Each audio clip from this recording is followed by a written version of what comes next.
Star beauty Samantha ఈ మధ్యనే అక్కినేని నాగచైతన్యతో విడాకులు తీసుకున్న సంగతి తెలిసిందే. తన కెరీర్ కోసం సమంత చైతో విడిపోతున్నట్టు వార్తలు కూడా వినిపించాయి. ఇక విడాకుల తర్వాత కేవలం సినిమాలపైనే ఎక్కువగా దృష్టి పెట్టింది శామ్. వరుసగా సినిమాలు చేస్తూ వెళ్తున్న సమంత ఈ మధ్యనే పుష్ప సినిమాలో ఐటమ్ సాంగ్ లో కూడా కనిపించి అందరి దృష్టిని ఆకర్షించింది. మరోవైపు సమంత హీరోయిన్ గా శాకుంతలం అనే సినిమా గుణశేఖర్ డైరెక్షన్ లో త్వరలో విడుదల కాబోతోంది.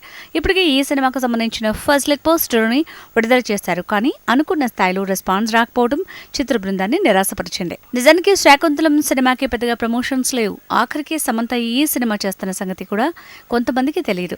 చూస్తూ ఉంటే సమంత తన కెరీర్ కోసం పడిన కష్టం మరియు చేసిన త్యాగాలు అన్ని బూడిదలో పోసిన పన్నీర్ అవుతున్నాయని అభిమానులు కూడా నిరాశ చెందుతున్నారు. సినిమాలపై దృష్టి పెట్టిన సమంత ఈ సినిమాపైనే తన ఆశలన్నీ పెట్టుకుంది. కానీ ఈ సినిమా గురించి ఎటువంటి బజ్ లేకపోవడం, ఆఖరికి చిత్ర దర్శక నిర్మాతలు కూడా ఈ సినిమా విషయంలో మౌనం వహించడం, పోస్ట్ ప్రొడక్షన్ పనుల్ని మొదలు పెట్టకపోవడం అభిమానులు దిగులు పడేలా చేస్తున్నాయి.